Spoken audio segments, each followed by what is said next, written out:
La Samaritaine, qui porte tout simplement le nom de la rue dans laquelle elle se trouve, la rue Samaritaine, est une très jolie cave du XVIIe siècle à 2 pas de la célèbre place du Sablon, ou si vous voulez, à quelques pas du plus vieux quartier de Bruxelles qu'on appelle les Marolles.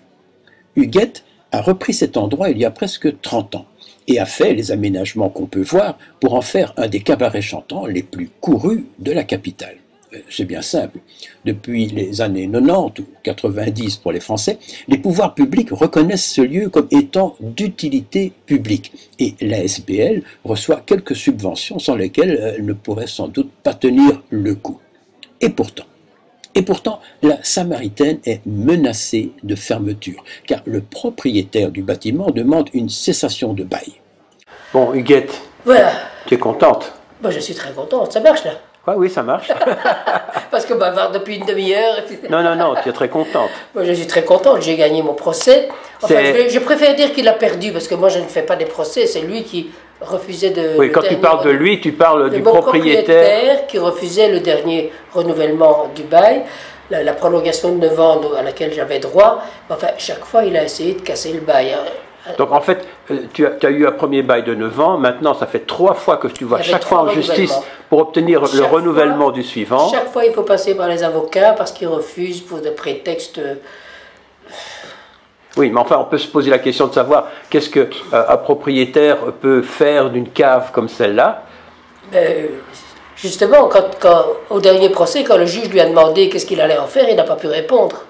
Peut-être on peut imaginer tout, que comme il est propriétaire d'autres maisons, je crois, dans la rue, 22, oui. Donc il pourrait en faire une sorte d'investissement immobilier et que toi tu l'empêches de le faire. Je ne sais pas, je ne sais pas. Moi j'ai gagné, je suis là jusqu'en 2021. Donc à ce moment-là, stop, tu arrêtes. De toute façon, peut-être que j'arrête avant si je suis malade, mais j'arrêterai quand je le déciderai. À moins que tu ne rachètes l'ancienne Belgique et que... Racheter avec quoi?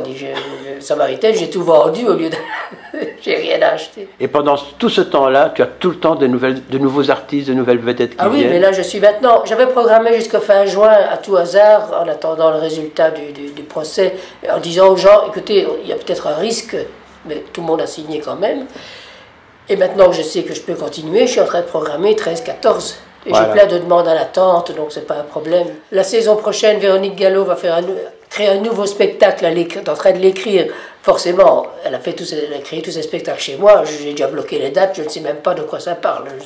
Non, mais enfin, ça c'est quelqu'un qu'on va certainement inviter un jour dans l'émission aussi, Véronique Gallo. D'autant plus qu'elle a sorti un bouquin chez Chloé Delis aussi, dans le temps. Donc maintenant, les campagnes pour sauver la Samaritaine, c'est fini. Ah, c'est fini, évidemment. De toute façon...